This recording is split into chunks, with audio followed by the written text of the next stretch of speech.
Të nderuar përfaqësues të mediave, qëllimi i preskonferencës së sotme është të informojmë për rezultatet e procesit që gjatë periudhës së kaluar e kemi trajtuar me kujdes, me përgjegjësi dhe përkushtim të plot ndaj fakteve. Bëhet fjalë për analizë të intervenimeve kardiologjike dhe kardiokirurgjikale që ishin objekt i një veprimi profesional. Kjo është një temë që prek drejt për drejt besimin e pacientëve, atë vendimtar për shëndetin e tyre, merret ekskluzivisht mbi bazën e nevojës mjekësore, profesionalizmit dhe dëshmisë. Që nga momenti kur në opinion u publikuan dyshime për kryerje të intervenimeve të panevojshme kardiokirurgjikale, Ministria e Shëndetësisë ndërmori të gjitha masat për shqyrtim profesional, institucional dhe të pavarur në këtë pretendim. Më 26 gusht 2025 u mbajt preskonferenca në të cilën informuam për masat që ndërmorëm lidhur me këto dyshime. Menjëherë formuam një komision të brendshëm të përbërë nga ekspert të lartë i cili realizoi analizë profesionale të rasteve. Komisioni i brendshëm përbëhet nga 9 ekspert të lartë të vendit, mjek të fushës, si dhe jurist dhe ekonomist përkatësisht përfaqësues të Ministrisë të Shëndetësisë dhe Fondit për Sigurim Shëndetësor. Komisioni i brendshëm vendor mbajti 16 takime gjatë kësaj periudhe, që shqyrtoi në mënyrë të detajuar 20 raste, prej të cilave raste 13 u konstatuan dyshime për operacione të kryera pa nevojë ose për udhëzim të panevojshëm për operacion. I gjithë dokumentacioni për pacientët për të cilët Komisioni i brendshëm konstatoi dyshime, ju dorëzuan grupit ndërkombëtar të ekspertëve i cili u formua në shkurt të këtij viti. Ky grup përbëhet nga 3 profesionistë të lartë konkretisht, nga Dr. Ugolin Olivi, kardiokirurg nga Italia, Dr. Nikola Lakić, kardiokirurg nga Slovenia dhe Dr. Qerçek Miha, kardiolog intervenues nga Slovenia. Qëllimi ishte të sigurojë një vlerësim i pavarur profesional nëse ekzistojnë lëshime eventuale në procedurën dhe procesin në rastin e evidentuar nga Komisioni i brendshëm, si dhe të ndihmohet për identifikimin e boshllëqeve të mundshme në sistemin shëndetësor. Përgjegjësia, transparenca dhe mbrojtja e pacientëve ishte parim udhëheqës gjatë gjithë këtij procesi. Asnjë çështje serioze nuk guxon të mbetet pa përgjigje institucionale, asnjë dyshim nuk guxon të mbetet pa verifikim profesional, pra si ministri mbetemi maksimalisht të përkushtuar për të siguruar mbrojtje shëndetësore të qasshme, cilësore dhe të sigurt për çdo pacient në vendin tonë. Të nderuar, komisioni i përbërë nga ekspert të huaj, javën e kaluar dorëzoi konkluzionet dhe vlerësimin e tij profesional. Këto konkluzione në masë të konsiderueshme përputhen me konkluzionet e Komisionit të brendshëm vendor, gjë që është veçanërisht e rëndësishme, duke pasur parasysh se të dy komisionet kanë punuar në mënyrë të pavarur prej njëri tjetrit. Nga gjithsej 13 lëndë të analizuara në lidhje me dyshimet për operacione të kryera pa nevojë ose për udhëzime të panevojshme për operacione, komisioni i huaj për 4 pacientë konstatoi se, citoj, trajtimi i ofruar në tërësi ka qenë mjekësisht i përshtatshëm, në kohë dhe në përputhje me standardet e pranuara të praktikës klinike në botë.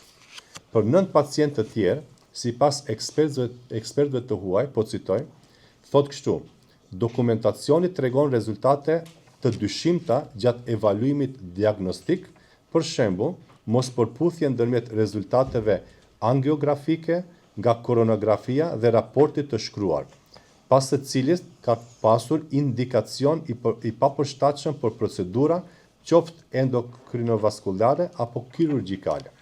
Lidhur me këto raste, komisioni vlerëson se, citoj, disa aspekte të trajtimit dhe të menaxhimit të pacientëve kanë qenë nën standardin e pritur profesional dhe mund të kenë ndikuar negativisht në rezultatin klinik të tyre. Pra, pacientët janë në moshë 45 deri në 78 vjet, të cilët kanë qenë analizë.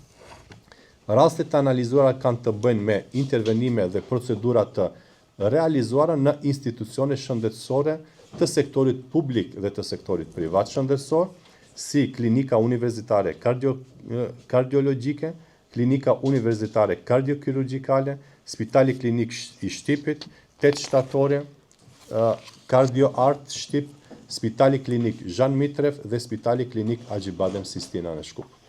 Këto konkluzione janë serioze dhe nuk guxojnë të relativizohen, por gjithashtu ato nuk guxojnë të përdoren për përgjithësim apo për dëmtim të reputacionit të gjithë profesionistëve dhe mjekëve ose për të stigmatizuar institucione shëndetësore. Një numër i madh mjekësh në vendin tonë punojnë me ndershmëri, punojnë me profesionalizëm dhe me përkushtim. Pikërisht për këtë arsye, sistemi duhet të mbrojë si pacientin, ashtu edhe integritetin profesional të mjekëve. Raportet e Komisionit të Brendshëm dhe atij të huaj do t'i dorëzojnë Qeverisë së Republikës së Maqedonisë, Prokurorisë Publike, Odës së Mjekëve, Inspektoratit Shtetëror Sanitar dhe Shëndetësor, Fondit, si dhe Komisionit Shtetëror për Parandalimin e Korrupsionit. Njëkohësisht, do të rikujtoj se edhe Oda e Mjekëve realizojnë mbikëqyrje të jashtëzakonshme profesionale mbi trajtimin e pacientëve të cilët janë kryer intervenime kardiologjike, kardiokirurgjikale dhe kardiovaskulare, dhe nga ana e tyre janë dorëzuar raporte për 27 raste, ku për pjesë të caktuar të indikacioneve për intervenime është e arsyeshme, ndërsa rastet e mbetura do të jenë objekt i analizës shtesë për më tej. Të nderuar, konkluzionet e të dy komisioneve janë tregues se sistemi duhet të forcohet. Qëllimi ynë është që ky proces të përfundojë me rregulla të reja sistemore, mekanizma të ri kontrolli dhe siguri më të madhe për pacientët në vendin tonë.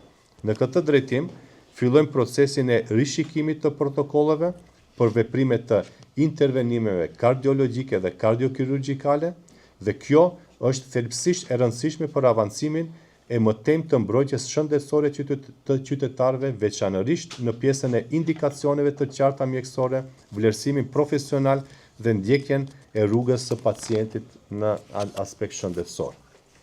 Për më tepër, formojmë një hartim nacional i përbërë nga 9 antar, kardiolog dhe kardiokirurg.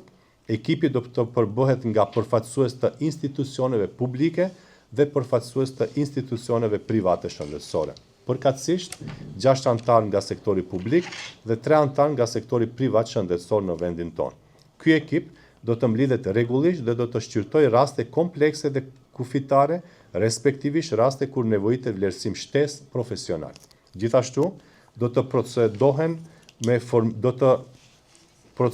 me formimin e një liste nacionale për operacione kardiokirurgjikale. Pra, do të krijohet një listë nacionale kardiokirurgjikale. Qëllimi i kësaj liste është të kemi pasqyrë më të qartë mbi intervenimet elektive, arsyeshmërinë e tyre mjekësore, rënditjen e udhëzimeve dhe institucionet ku do të realizohen ato.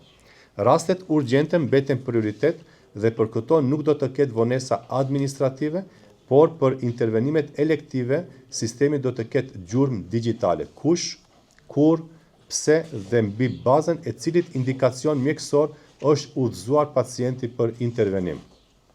Po ashtu, do të punohet në akreditimin e detyrueshëm dhe të përmbushjes së standardeve të qarta për institucione shëndetësore që kryen këto lloj intervenimesh në vendin tonë. Kjo do të thotë se çdo institucion publik apo privat do të duhet të dëshmojë se disponon kuadër adekuat, pajisje, procedura, protokolle dhe mekanizma për monitorimin e cilësisë së shërbimeve dhe sigurimin e pacientit. Jam shumë i vetëdijshëm se procesi zgjati më shumë se sa pritej, por në çështje kaq të ndjeshme, shpejtësia nuk mund të jetë më e rëndësishme se sa saktësia. Bëhet fjalë për dokumentacione mjekësore, për pacient, për vlerësim profesional dhe për të dhëna që duhet të analizohen mirë me kujdes përpara se të prezantohen përpara opinionit publik. Ju falenderoj juve, gjithashtu gazetarët që e ndiqnin gjithkohës këtë proces, gjithashtu falenderoj dhe opinionin publik për durimin në pritje të këtyre rezultateve. Në fund, do të shpreh mirënjohje për antarët e Komisionit të Brendshëm dhe antarët e Komisionit të Jashtëm për mbështetjen dhe kontributin e lartë profesional gjatë gjithë këtij procesi. Ju falenderoj shumë për vëmendjen.